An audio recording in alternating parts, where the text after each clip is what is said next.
모든 역사는 한 장의 사진으로 담는다. 뉴스로 추억을 소환하는 레트로 감성 라떼 맛집. 뉴스와 함께 세상 모든 것의 역사를 알아보는 시간. 인생이 뉴스다. 우리의 인생 사진을 만나볼 수 있는 유튜브 사진관에 오신 걸 환영합니다. 여기는 라떼 월드.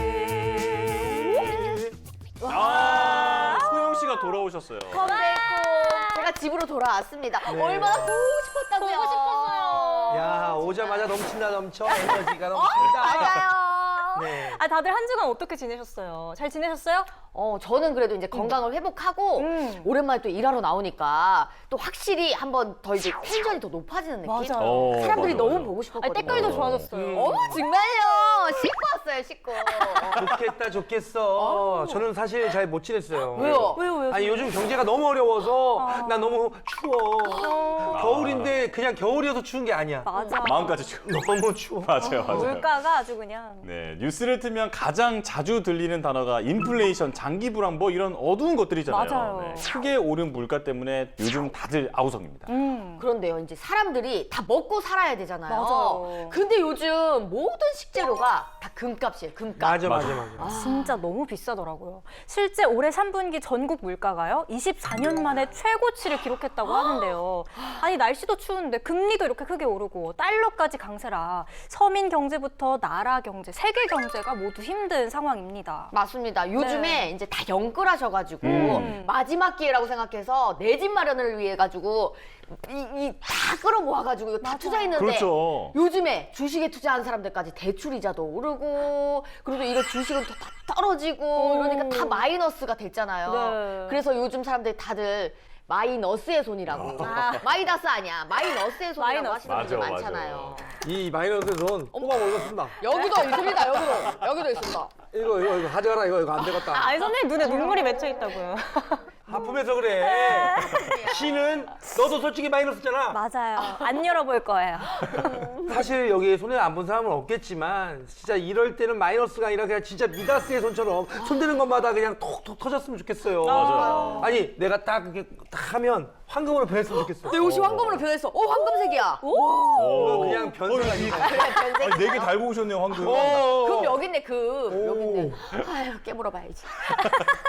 네, 요즘 같은 시기에 황금을 많이 가지고 있다면 정말 안심이 되긴 하겠죠. 네. 실제로 금은 아주 오랜 세월 세계적으로 통용되는 화폐였는데요. 지금도 안전자산 중에 하나로 꼽히고 있습니다. 맞습니다. 그런데 우리는 이 금에 대해 얼마나 알고 있을까요? 발견과 동시에 수천 년간 인류 역사와 함께해온 광물 금. 금의 과거와 현재를 알면 미래도 알 수 있을지도 모릅니다. 그러면 앞으로 금값이 오를지 내릴지 이런 것도 알려주는 거예요?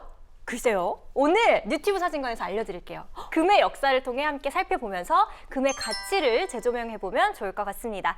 지금부터 눈부신 금의 역사 속으로 함께 떠나보시죠. VCR 스타트!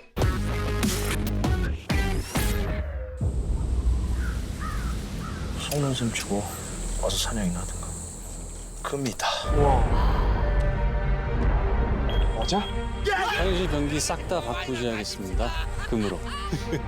이거의 금노다지 맞아? 어쩔 거야? 뭘 어떡하냐.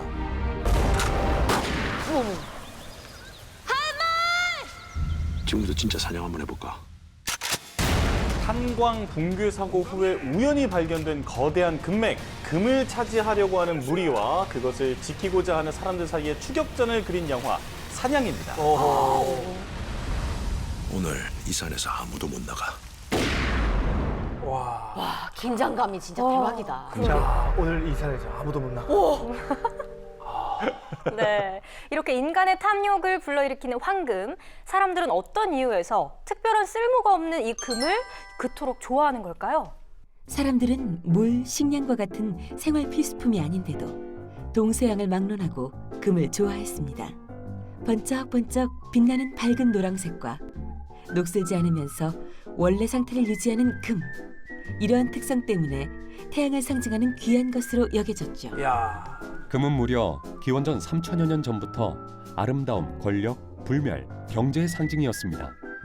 이런 욕망 때문에 고대 시대부터 인공적으로 금을 제조하는 연금술이 거의 1000년 이상 유행했죠. 일부 사람들은 실제로 금을 만들었다고 속임수를 쓰기도 했습니다. 아니 근데 옛날에는 지금처럼 과학이 발달한 것도 아닌데 어떻게 광물인 금을 반짝이는 귀금속으로 만들었을까요? 난 진짜 그게 너무 놀라우면서도 신기하더라고요. 그럼 이 금은 어떻게 지구상에 존재하게 됐는지부터 그 생성 과정을 살펴보겠습니다. 금은 어떻게 만들어질까? 중요한 것은 마그마가 식을 때 생기는 열수. 이 열수에 녹아있던 금 등의 유용 광물이 지하 암석의 틈을 타고 상승하는 동안 침전하여 만들어진다. 저렇게 모여지는 거구나. 과거 우리나라는 금이 다른 나라에 비해 흔하고 쉽게 접할 수 있는 귀금속이었다. 금이 흔했구나. 이처럼 한반도에 금이 많은 이유는 우리나라의 지질 구조 중 50% 이상이 화강암으로 이루어졌는데 이 화강암에서 금이 주로 발견되기 때문이다. 와. 아니 야. 이 화강암에서 금이 발견된다고요? 네. 아니 그 집에 갈 때 화강암을 주워가면 그게 혹시 금일지도 모르잖아. 화강암 주워서 그거 다 긁어보는 거야. 아이고 화강암 들고 갈 때 힘 빠져가지고 죽겠네. 그러네. 병원비가 금값만큼 나올 것 같아요. 진짜 소영 씨다운 생각이네요. 너무 귀엽게. 뭐야 삥삥. 이렇게 4세기 중반까지 우리나라는 모래 반, 금 반이라고 할 정도로 금이 굉장히 흔했다고 해요. 이렇게 흔하다 보니까 처음에는 귀한 보물이다 이런 생각도 하지 못했는데 그러다가 금의 가치를 알게 된 사람들이 지금의 경주 지역, 그러니까 신라에 금을 채취하러 오기 시작하면서 금의 가치가 재조명되기 시작합니다. 네, 신라는 황금 문화의 발원지로 많이 알려져 있는데요. 고대 일본인들은 신라를 가리켜 눈부신 금의 나라라고 부르기도 했습니다. 5세기부터 6세기 초까지 약 150년간 신라는 황금 문화의 전성기를 이루는데요. 이 기간 동안 조성된 왕가의 무덤에서는 금관 등 화려한 금 장식품들이 대거 발견되기도 했습니다. 황금이 많아서 그런지 그 신라는 삼국 통일을 할 만큼 강력한 나라가 됐는데 네. 역시 영원한 건 없나 봐요. 결국 멸망했잖아요. 그니까요. 맞아요. 한반도의 긴 역사를 살펴보면 금은 어느 시대, 어느 왕조를 막론하고 국가를 유지하는 핵심적인 요소였습니다. 금이 많을수록 국력이 강해져서 주변 국가로 세력을 확장해 나가기도 더 쉬웠죠. 그러면 이 신라보다 더 금이 많은 나라가 있었다는 거예요? 정답. 정말요? 정답. 삼국시대 진짜 금의 나라가 어디였을지 궁금하시죠? 너무 네. 궁금해요. 화면으로 만나볼까요? 이 그림? 익숙하죠? 삼국 중 상대적으로 금 매장량이 많았던 고구려는 금채굴을 자유롭게 하면서 금을 외교적 수단으로 이용하는 일이 잦았다. 삼국사기나 고려사에 따르면 왕이 신하에게 포상으로 금을 내리거나 온 나라에서 금을 채굴하게 하는 일을 허용하는 것을 심심치 않게 볼 수 있다. 아니 우리나라 금을 원나라에서 채굴해 갔다고요? 네, 아무래도 강대국이었던 원나라에게 잘 보이기 위한 외교적 방침이었겠죠? 이렇게 한반도가 황금의 나라로 알려지자 주변국에서는 호시탐탐 우리의 금을 노리는 일이 많았는데요. 조선시대에도 마찬가지였습니다. 그래서 쳐들어왔구만. 조선 왕조는 명나라가 금과 은을 곡물로 요구할까 두려워했고 급기야 세종대왕은 금은 광산을 폐쇄하기까지 이른다. 그리하여 조선은 도리어 중국에서 금은을 수입하는 상황도 벌어졌다. 금을 곡물로 요구할까 두려워서 도리어 이 수입을 한다니까 네. 너무 안타깝네요. 그 저때 명나라에 금을 곡물로 바쳤었다면 지금 우리나라엔 금이 남아있진 않았을 겁니다. 조선시대 역대 실록을 보면 금 생산을 억제하고 명나라 곡물로 금이 선정되는 것을 막으려는 왕들의 수많은 노력이 유독 눈에 띈다. 하지만 이런 노력에도 불구하고 조선 후기 국력이 쇠퇴하자 한반도의 광산 채굴권을 빼앗으려는 외세의 압박이 거세지게 됩니다. 1890년대 국권과 왕권이 바닥에 떨어진 당시 조선은 일본에게 국권을 침탈당하기 일보 직전이었고 서구 열강들의 외교적 공격이 힘에 부친 상황이었는데 그러던 중 고종 황제는 주치의였던 호러스 알렌에게 그 해답을 찾았다. 일본을 견제하기 위해 알렌을 통해 미국과 우호적인 외교적 관계를 맺는 것. 근데 뭔가 좀 불안한데요? 여기서 고종 황제가 착각한 것이 있다. 일본뿐 아니라 모든 서구 열강은 조선의 국권 침탈을 위해 호시탐탐 노리고 있었던 것이다. 서구 열강이 조선의 금광 개발에 눈독을 들인 것은 일찍이 마르코폴로의 동방 견문록에 적힌 문구 때문이었다. 조선과 일본은 황금의 나라이다. 국제 정세에 어두웠던 조선은 서구 열강의 외압을 이기지 못하고 불공정 조약을 다수 맺고 있었다. 이를 빌미로 서구 열강들은 조선을 더욱 압박하는 결과를 낳게 되었다. 서구 열강과 맺은 여러 불공정 조약으로 인해서 조선에는 결국 우려했던 일이 벌어지고 마는데요. 뭐야. 결국 고종은 서구 열강들에게 우리나라 자원을 자유롭게 개발하고 수탈할 수 있는 권리를 넘기게 된다. 아유. 넘겨버렸어요. 아우트야. 1871년 가장 먼저 조선의 금강 채굴권을 획득하기 위해 움직인 미국은 1882년 조선과 수호 조약을 체결하자 곧바로 알렌을 이용해 고종 황제에게 온산 금광 개발권을 따낸다. 광산 채굴권을 따낸 미국은 본격적으로 금을 캐기 시작합니다. 우리가 흔히 큰 돈을 벌 수 있는 사업이나 일을 두고 야, 그거 완전 노다지야 라고 하잖아요. 이 노다지라는 말이 이때 만들어진 말이라고 해요. 아 진짜요? 네. 선배님 그때 금 캐셨잖아요. 그때 상황이 좀 어땠어요? 그때는 뭐 사실은 이제 그냥 임플란트 같은 거 안 해요. 바로 이빨 빠지면 바로 이제 금 바로이다. 끼고 막 그렇게 하고 그다음에 노다지라는 드라마가 또 있었는데 어렸을 때 알아요? 저는 모르죠. 노다지라는 드라마가 있었어요. 내가 거기서도 나왔잖아. 어떻게? 금 캐는 광고 3으로. 됐냐? 그분이 이분이셨네. 오, 삿대지네. 어머 죄송해요. 어머. 네, 그럼 이 노다지의 어원을 자세히 한번 살펴볼까요? 이 이야기는 고종과 미국인 선교사 알렌과의 친분에서 시작되는데요. 언변과 사교술이 뛰어났던 알렌은 고종을 설득해 광산 채굴권을 따냅니다. 이후 알렌에게 온산 광산 채굴권을 넘겨받은 미국인 사업가들은 조선인들을 고용해 광산을 캐기 시작했습니다. 고생은 우리가 다 했네. 그러니까. 금이다. 노터치, 노터치. 뭐라는 것입니까? 노타치? 노다지? 미국 사람들은 금을 노다지라 하는가 보. 그래서 노다지가 됐구나. 노다지. 광산에서 금이 발견되면 미국인들은 가져가지 말라고 노터치를, 조선인들은 금이 나왔다며 노다지라 불렀던 겁니다. 이때부터 사람들은 금이나 우연히 귀한 것을 보면 노다지라 했다고 합니다. 사실 알렌은 고종에게 단돈 25만 원을 주고 채굴권을 가져갔는데 25만 원에? 당시 온산 금광의 연간 생산액은 4,950만 원, 요즘 시세로 3에서 4조 원에 달했다고 합니다. 내가 50만 원 줄 거야. 그러니까 아니 저렇게나 큰 돈을 벌 수 있는 이 금광 채굴권을 단돈 25만 원에 넘겼다는 게 진짜 너무 억울하고 화가 너무 많이 나네. 그러니까요. 하지만 여기서 끝이 아니었습니다. 또요? 도둑 심보의 끝판왕이 등장합니다. 어머나. 1930년대 일제강점기 한반도에서는 20세기 최고의 골드러시가 시작되는데요. 전쟁 자금이 필요했던 일본이 근본 위제를 빌미로 한반도에서 금광 개발을 마구잡이로 해나간 거죠. 근본 위제가 뭐예요? 근본 위제. 쉽게 말해서 한정된 자원인 금을 모든 통화의 기준으로 삼는다라는 겁니다. 네. 이 근본 위제는 19세기 영국을 중심으로 발전하게 됐는데요. 각 나라가 보유한 금의 양만큼만 화폐를 공급할 수 있게 하는 거죠. 그러니까 그 일본이 전쟁 때문에 돈이 많이 필요한데 네. 이 돈을 많이 찍어내려면 그만큼 금이 많이 필요했겠네요. 그럼요. 왜냐면 돈이랑 금이랑 같은 값어치니까. 네네. 맞아요.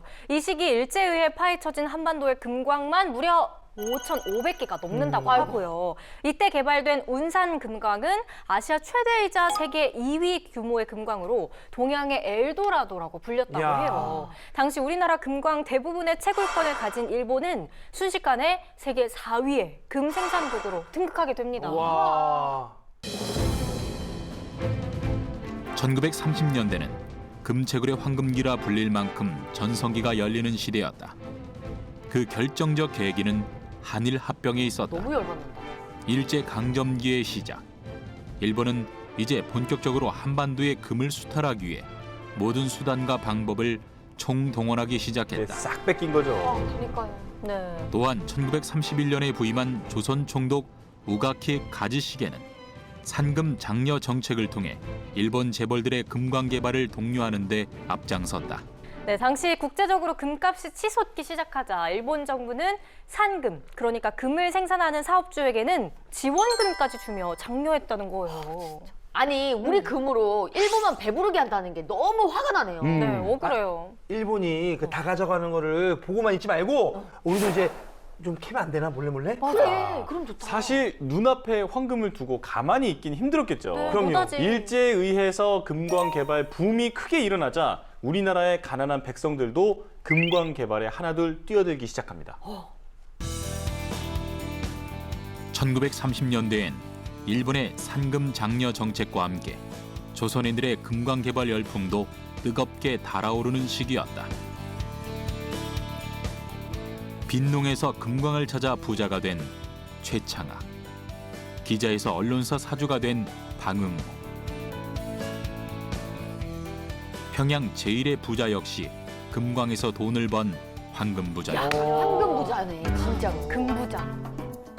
세태가 이렇다 보니 조선인들은 너도 나도 금광만 찾는다면 부자가 될 수 있다는 인식을 갖게 된다. 그때부터 남녀노소 신분 고화를 막론하고 모두가 논밭 하물며 집안까지 파헤치는 광경을 심심치 않게 볼 수 있게 된다. 아, 혹시 이렇게 금맥이 있는 건 아닐까 해가지고 맞아요. 논이며 집이며 뭐 밭이며 다 파헤쳤던 거 아닐까요? 그러니까요. 찾기만 하면 그야말로 인생 역전이니까 한 방이지. 금 맥을 찾는 게 중요하지. 그 맥을 따라서 쭉 있으니까. 상상만 해도 너무 좋다. 맞아요. 당시 전 세계적인 대공황과 맞물려 조선 역시 대풍작으로 모든 것이 폭락하던 시대. 그 와중에도 값이 오르는 금은 이 시대 사람들에게 마지막 희망이었던 것이다. 네, 일제 수탈에 시달리며 힘들게 살아가야 했던 백성들에게 금이란 그야말로 삶의 동아줄과 같았습니다. 하지만 이렇게 황금을 맹목적으로 쫓는 분위기가 계속되자 세상은 또 과유불급이죠. 혼란에 빠지게 됩니다. 그럴 수 있어, 그럴 수 있어. 맞아. 금광 개발 열풍이 과열되면서 금광 채굴권을 두고 몇 배로 돈을 불려 판매하거나 가짜 채굴권을 판매하는 등의 사기 행각이 기승을 부렸다. 이런 사람들 꼭 생겨. 맞아, 언제든. 저런 사기꾼들은 시대를 막론하고 꼭 있어요. 맞아요. 쉽게 돈 벌려고 하는. 너희들은 정말 벌 받을 거야. 맞아. 나쁜 사람들! 서민들 사이에서는 금광이 아닌 빈집에서 금을 캐는 금도둑도 많아져 골치를 앓았다. 아휴, 이 모든 것이 황금광 시대의 현주소였다. 이래서 황금 만능주의가 생긴 거구나. 그 세태는 점점 더 흉악해져 금광을 두고 가족 간의 분쟁이나 살인 사건까지 벌어지는 상황에까지 갔다. 살인 사건까지? 이는 황금 만능주의. 사람보다 돈이 먼저인 세상이 도래한 것이다. 아, 근데 아무리 금이 비싸다고 해도 어떻게 사람보다 귀하겠어요. 맞아요. 조금 안타까운 사연이긴 하네요. 맞아요. 우리 국민들의 몸과 마음을 이렇게 황폐하게 만들었던 일제 황금광 열풍은 결국 미국의 개입으로 끝이 납니다. 끝이 없을 것 같았던 황금광 열풍. 하지만 1941년 일본의 기습 전쟁으로 벌어진 태평양 전쟁으로 황금광 시대는 서서히 막을 내리게 된다. 미국은 일본과 독일의 달러와 자금을 동결하고 양국의 군수물자 입수 경로를 차단했다. 이에 일본은 미국산 군수물자를 들일 수 없는 처지에 놓이게 되는데 그 즉시 일본은 기업 정비령을 공포하고 산금 장려 정책을 백지화했다. 전쟁 중 자금과 군수 물자까지 막혀버린 일본은 많은 금을 보유하는 것이 더 이상 의미가 없게 된 거죠. 네. 태평양 전쟁 이후가 되면은 사실 금이 있어도 물건을 살 수 없는 그런 상황이 되어 있기 때문에 결국 이제 1943년에는 금광산을 정비하는 금산 정비령이라는 것을 내리게 됩니다. 그래서 완전히 이제 금광 개발 시대는 끝난다고 볼 수가 있죠. 아, 그동안 수탈해 간 금이 조금 아깝긴 하지만 네. 이렇게라도 해서 멈출 수 있다면 그래도 다행인 거죠. 그럼요. 금이 한도 끝도 없이 나오는 것도 아니고 매장량이 이게 정해져 있을 텐데 더 이상은 이제 못 줍니다. 안 돼요.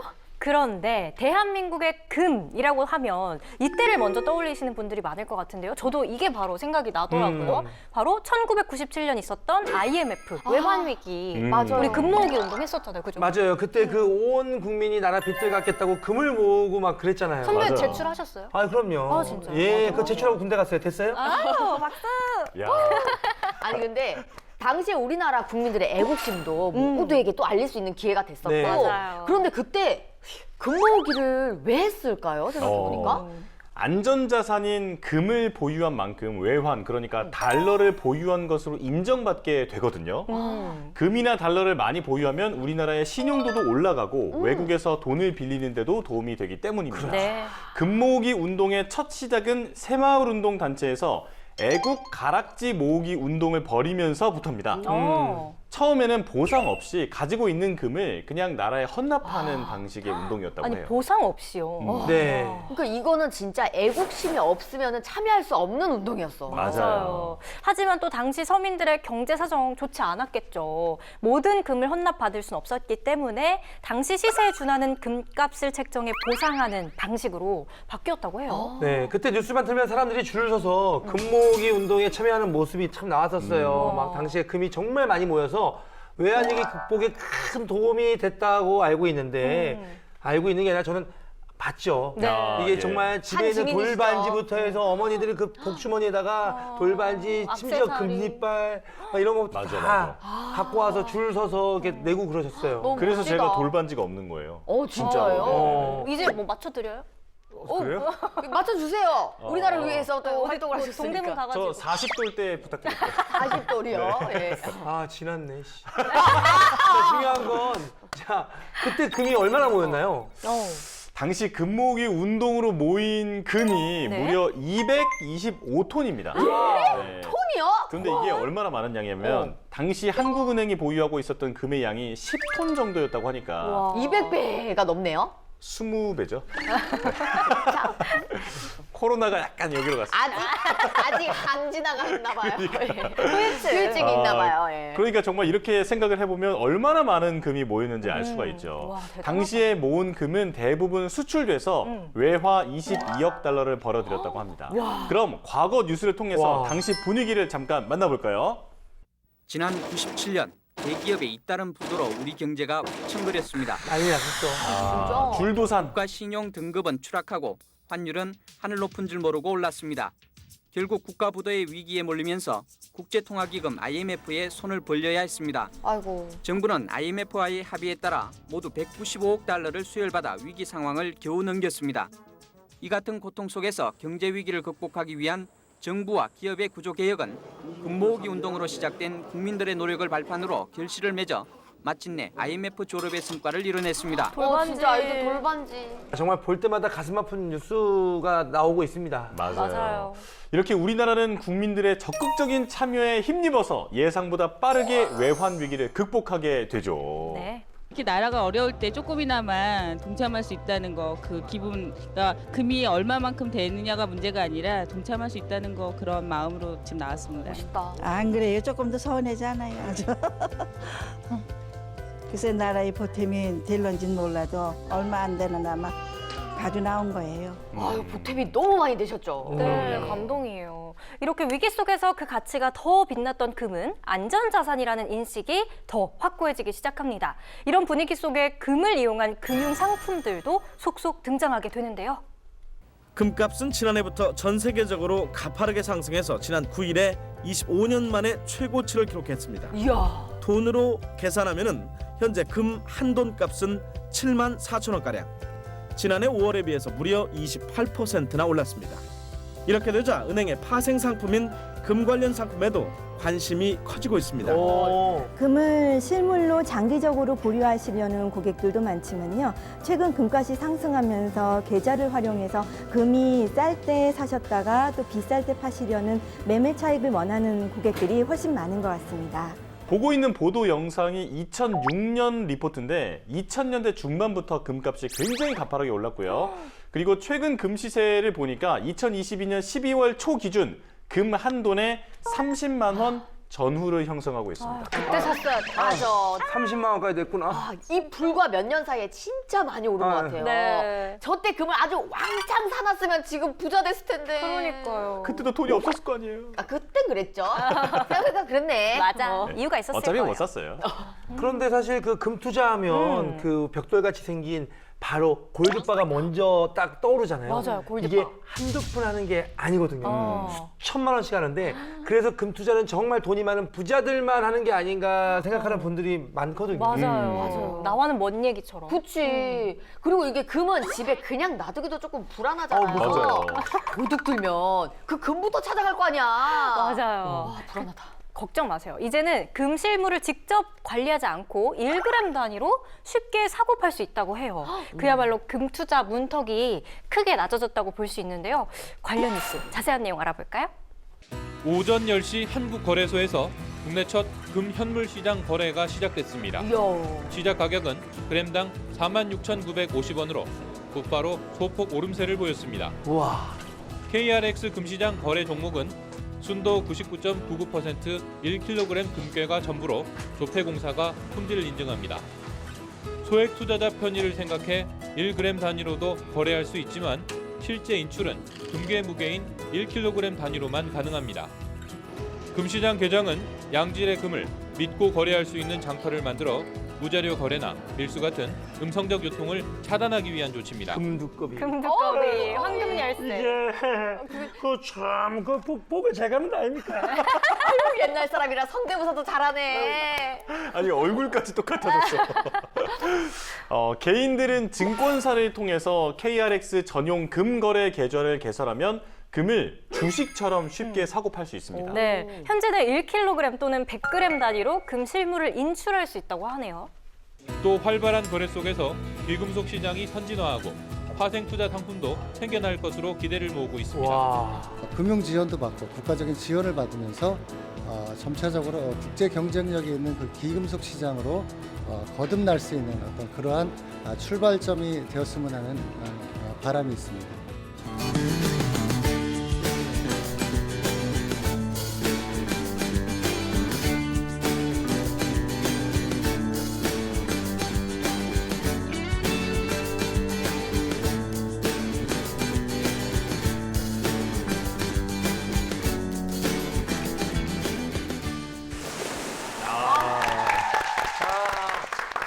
갖고 싶다. 네. 지금 바로 금을 사러 가야 될 것 같아. 조금이라도. 금 투자. 금 투자. 네, 오늘은 아주 오래전부터 우리 인류가 소중히 여겨온 자산, 금의 역사를 함께 알아봤는데요. 불확실성으로 가득한 경제 상황 속에서 안전자산인 금에 관심을 갖는 분들이 참 많습니다. 오늘 이 시간을 통해 많은 분들이 금을 더 제대로 알게 되셨길 기대해 보겠습니다. 지금까지 유튜브 사중간이었습니다.